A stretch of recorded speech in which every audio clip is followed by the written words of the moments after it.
This is our presentation for the consumer decision-making process. I'm Matt. I'm Nick. I'm Sam. I'm Callum. And our product is the Canon EOS R. Oh yes, okay. So our product is a camera, and it is the camera, the Canon EOS R. So the importance of the consumer decision-making process is that it shows how products are picked and how consumers actually go and find their product that they want. This also can relate to individuals, groups, and organizations. The purpose of this group presentation is to work together effectively and effectively show our understanding of the consumer decision-making process, the CMDP. The structure of this presentation will follow the 5 steps in the consumer decision-making process. This is our product, the Canon EOS R. It is a brand new, full-frame mirrorless camera from Canon and is priced at $299.95. It is widely available and very popular among photographers. The steps in the consumer decision-making process is need recognition, information search, evaluation of alternatives, purchase decision, and post-purchase behavior. Step 1, need recognition, is the first step of the consumer decision-making process. It occurs when a consumer is faced with an unbalance between the actual and desired states of recognizing a problem or a need. What made the consumer purchase this product is that they were in need of a high-quality camera. Consumers may believe that their phone camera doesn't have high-quality photos and videos than a camera that specializes in quality and resolution. What are the consumer needs? For example, we have personal needs. So my example from a personal need would be taking a screen or you taking photos at a football game. So, to capture memories and milestones. For a hobby, a parent taking photos of their kids growing up, they want to remember it, that's their hobby, they just like taking photos in general as well. Also a professional, the camera to do work, so a photographer for example, a YouTuber or Instagram, sensation who takes photos all the time, to share their work and to, communicate with the rest of the community. And also for educational purposes like skill building and learning, to learn how to use a camera for their future so then they might go into a profession or just as a hobby in general. And cameras are also used for, uni projects and stuff like that as well. Step 2 is information search of the consumer decision-making process. This is where a consumer searches for information externally and internally to be aware and knowledgeable about their product that they're actually buying. Ways that they can do this is through market-controlled information search. This is where it is largely done by retailers and places where you can actually go buy the product. So these are stores like JB Hi-Fi, Ted's Cameras, and the actual Canon store itself. They can also find information on online written reviews, such as YouTube, where you can find a multitude of YouTube reviews explaining the camera and actually giving you proper evidence of how the camera actually operates. The brand and sub-brand for this camera is the actually Canon website. So the internal search that a consumer can do is if they've actually bought the product themselves beforehand. So this way that they actually are knowledgeable on how the camera operates, what they're looking for, and they can make a decision in less time as if they didn't actually know anything. So what we would recommend Canon to do is, 1, to simplify the technological information that is being provided to a consumer. If consumers don't understand what the product is offering, such as components for camera lenses and battery packs, for example, then consumers are going to be intimidated by the range of amount of products they can buy, and therefore then going to be dissuaded from buying the actual product. Secondly is target marketing. We need to know our audience. So the audience for the target marketing is teenagers or potential photographers for these cameras. Because these cameras are such high quality, people need to understand that it is a necessity for their careers moving forward if they are going to be successful. So that is how we should market our camera as the best one on the market. Thirdly, we should provide images with the camera itself on the website.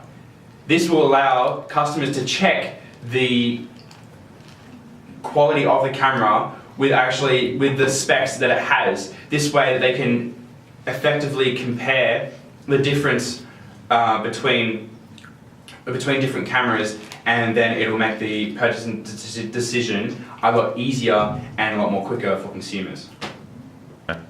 The evaluation of alternatives also considers some potential cutoffs that the consumer may have. The two main ones being brand and price. The consumer is likely to avoid cheaper models as they want to purchase a product that is sufficient for their needs. But they are also likely to avoid expensive professional Hollywood filmmaking gear as it is too extensive and expensive. Canon should highlight the functional and technical advantages of the EOS R compared to some other camera models. These include it having more autofocus points and a larger sensor size, especially for the price. This can be seen in the evaluation table. This evaluation table compares the Canon EOS R to similar models, including the EOS RP, the 5D Mark IV, a Sony a7 III, and a Nikon Z7.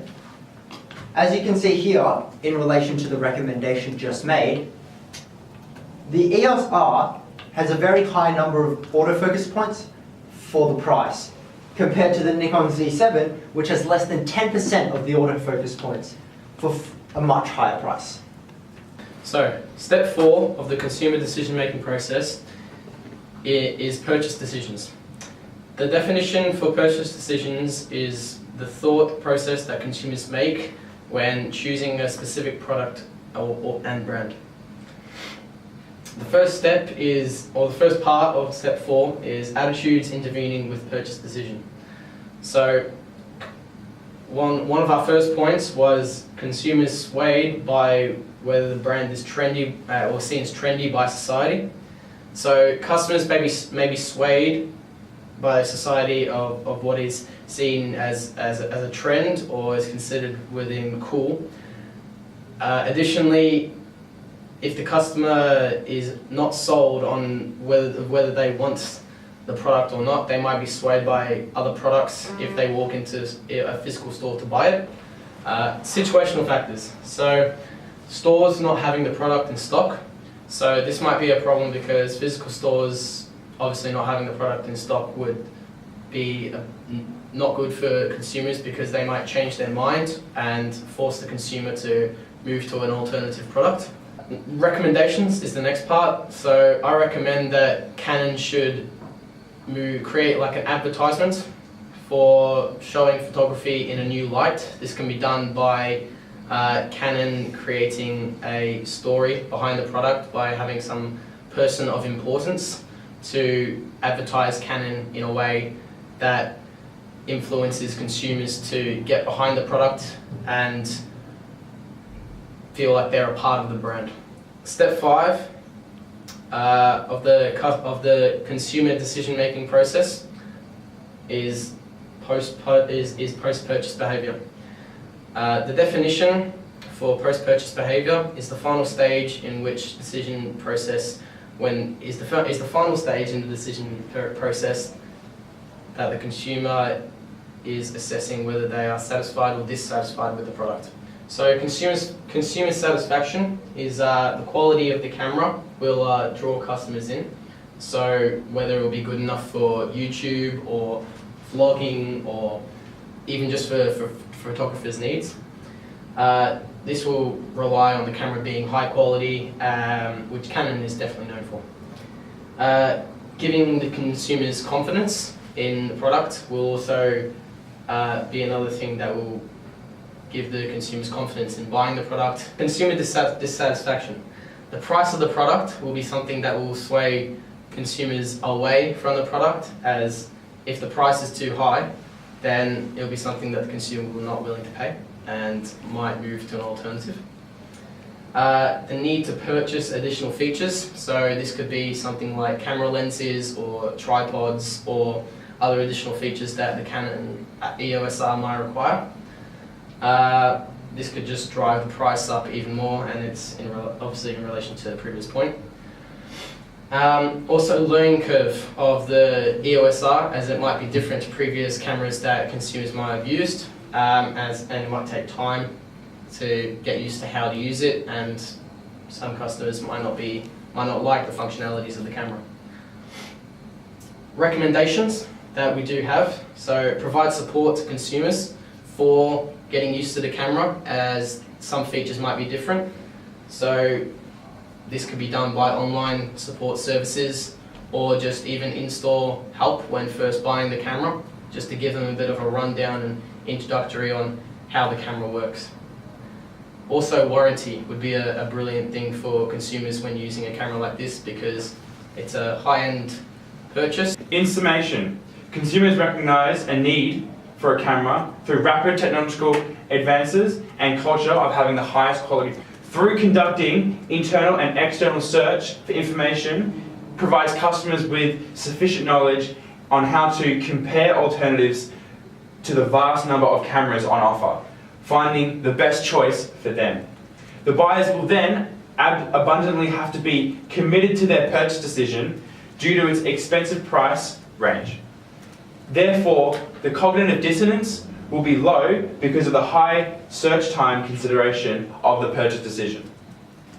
Consumer decision-making process is imperative for managers to understand how customers interact within a market.